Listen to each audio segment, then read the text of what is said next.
บัดเนมนาพ่อโสริโยเขินโบราพามฝ่าไม่รวมพัดต้นดอกไม้เกิดจันโคดอกกินหอมเล่นเมฆแล่นล้อมเลือนกังหาวตกถึงขาวสิเดินไพสิภาควางเวียงไว้ชวนเอานางมาสิไทยทางบทตาดอกสองอ่อนขดเชสารคุณชอนอาสาในกำยิงมากกระทั่งพร้อมว่าลดลามสิ่งหมู่นี้บริจาคจนหมดของในขังกะทอดทานหมดเกียงจึงบอกให้นางมาสิเจ้าเตรียมตัวขันงมโลกให้นางโอมโลกหน่อยคือนางนาดกันหาส่วนว่าชาลีพาพี่พระองค์เสียหุมมาสิฟุ้มไฟน้ำชนละเท้ากังเหลียวคืนหลังกำบ่ได้น้ำตาย่อหายนาว่าอยาวลู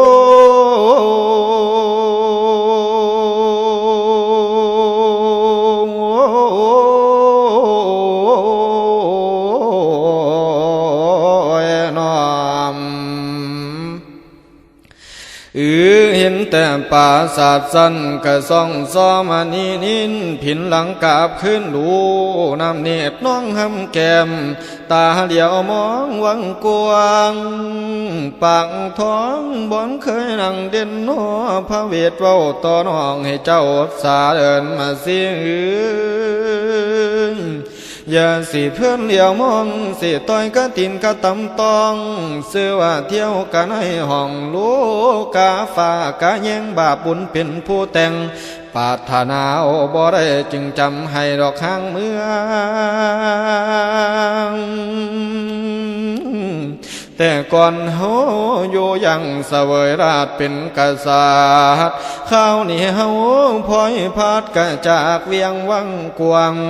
อย่าไปมัวเมายานการเดินทางสิหยุดย่อนมาสิเอ้ยน้อยหนึ่งแดดสิฮอนกะเตียนน้องสิใครพองพระเวทเว้าต่อน้องอ้อมปาลงขวัญย้ำเมื่อไก่เบี้ยงว่างให้เบิ่งกันทอเด้อน้องบุญพลาน้ำปองสิได้คืนนักขาเลศเหตุมันเป็นน้อยจังสิพานางน้องให้คอยเพียรถ้าน้องคิดใครได้ประสงค์โชคความสุขหนอนางน้องก็บอกควรตำผัวกะดุงมาปั่นนี้ซื้อว่าขี้ลีกวงปวงไปช้ามันเดินยากนั่งปากกะว่าจ้อยจ้อยปากกะว่าจ้อยจ้อยสงสารน้อยหน้าท่าแพง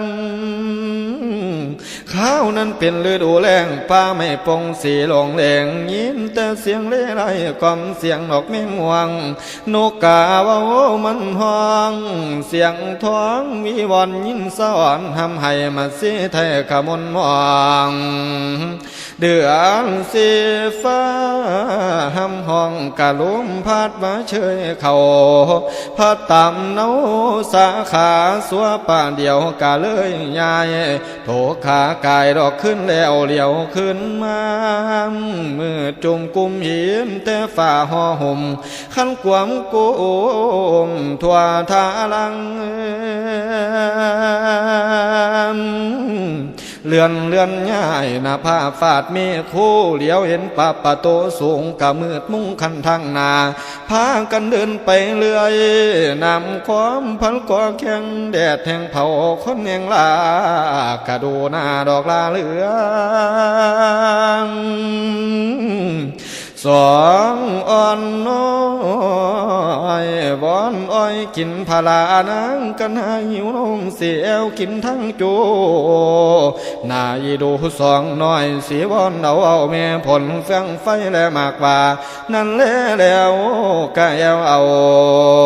ดอยบ่อนั้นก็มีเทพเจ้ามาน้อมยอดบันดลมาสิเก็บเอาผลรับประทานทั้งปอนพากันนอนในดาวหินหนาวเลยบ่อุ่นเอาหัวนุ่นทอนไม่ยุ่งหินผัดไตตอมเด็กมาน้ำหมอกย้อยสีลุงใส่ใบตองสองกูมันกะนอนยังแม่คิงทางข้างยินแต่เสียงเสือสางอยู่กลางไผ่ในป่าองค์ราชาพระเวทเจ้าบ่มียานดอกจอนไผ่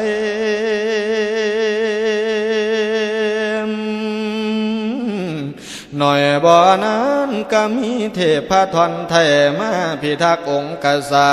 ตริย์เสื้อผู้ไพสังกะบ่มีมาไกล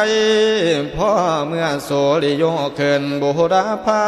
มเป็นฟ้าใหม่พระอาทิตย์พุ่นขอบฟ้าหนอมาแล้วก็ค่อยเดินขึ้นโคกเงินลัดใส่ชนละทามหอดแม่น้ำโกติมาลามโหลดบ่มีคำฮอนถึงนครกวาง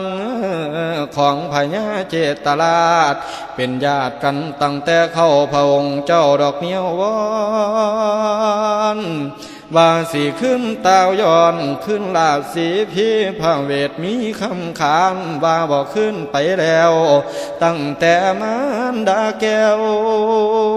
ทูลขอน้อมเนียวพระบิดากะบ่เลียวมีแต่ขาบสงสัมจึงจำให้ดอกเนียวมา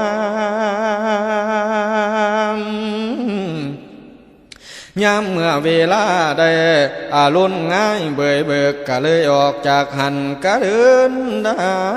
นดอกต่อไป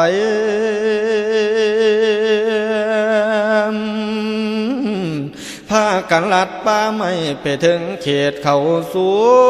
งเขานั้นมีกระจวงหอมตลอดไปถึงตนบ่ทันโดนถึงละบางเขาขันธมาศเจตราชบอกให้ก็ใครว่าดอกสู่ฟังในตอนนั้นยังได้ตั้งกะพันให้เจตโบสเป็นโบรุษแข็งแรงคอยระวังภัยอายพระเวทภัยตนเขาผู้เขาแสนยานเป็นที่น่าสงสารนางมาเสีย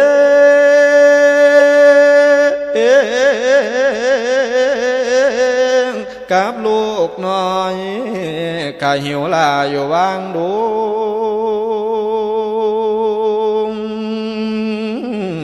พระองค์แย้งใส่น้ำสาโบกาลานีมุจจารินสาสีกะผักเศร้าเพียงนั้นพระอินทร์บันดาลไว้สาลาเขียมทาโคมะผืนดอกแผ่นผ้าก็มีพร้อมดอกเครื่องสูง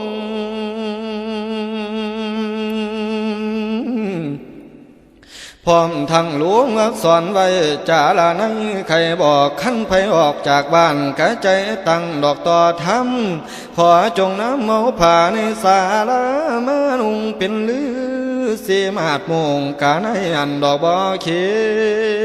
นพระเวทหูตลอดสิ้นพระอินทร์แต่งแปลงมาแล้วจึงพาไม่สีกะนุงทรงกะยังพากันหาราชาลีน้อยนอบวชน้ำแม่